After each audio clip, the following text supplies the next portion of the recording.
everyone. I've got some really big news if you are planning on going to Athens this year.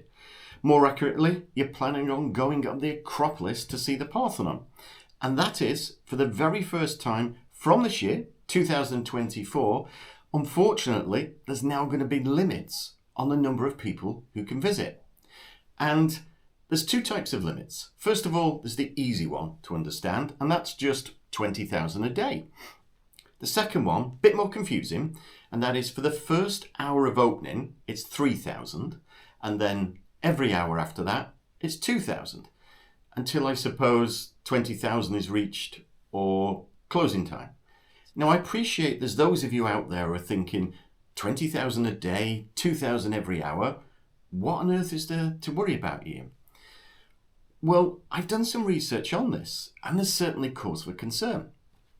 Firstly, I've looked at how many people have been going to see the Acropolis over the last 5 years.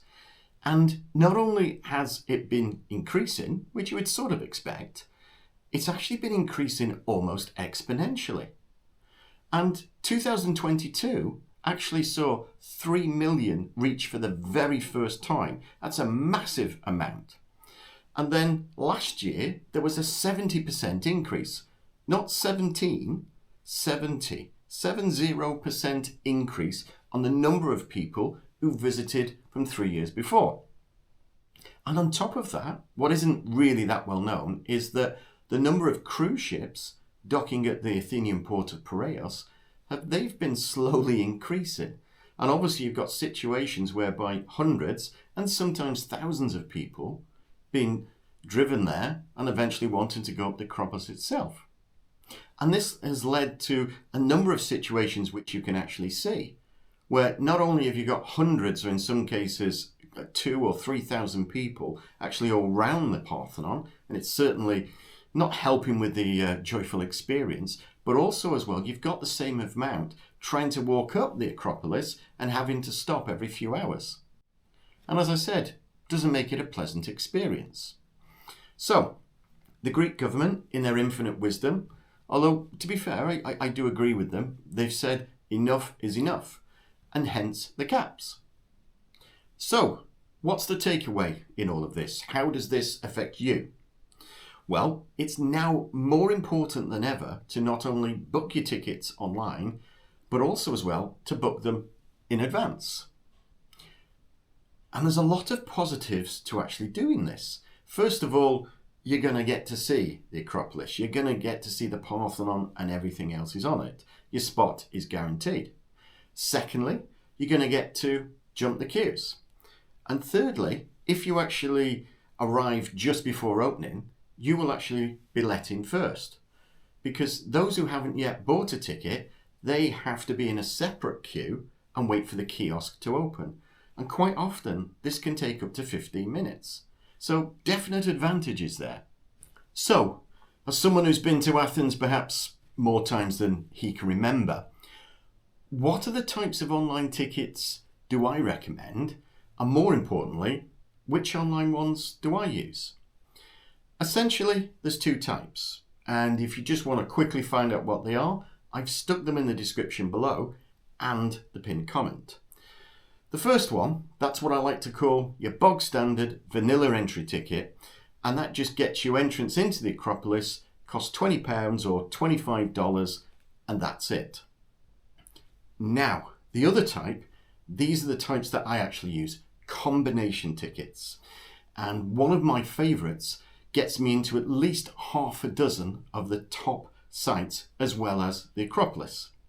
So for instance, as I said, the Acropolis, the Parthenon, Temple of Olympian Zeus, the ancient Agora of Athens, that's one of my favourite places, the Roman Agora, but also as well Copernicus's Lyceum.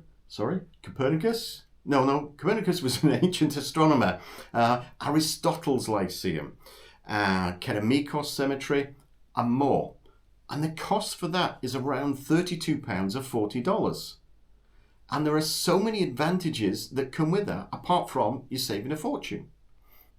But because of all these changes I've described about limits on the number of people can visit and every hour, Does that mean you're restricted to an hour? Does that mean when you book online, you've got to turn up? And what if there's a queue? Or can you not get in? Have you got to join the back?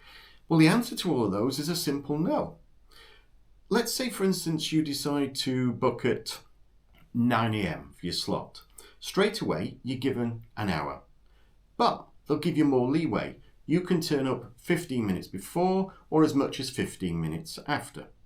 So you can turn up at 8:45 in the morning all the way up to 10:15. And if there is a queue when you get there, because the chances are there will be, you can just show your pass and then you'll be let in.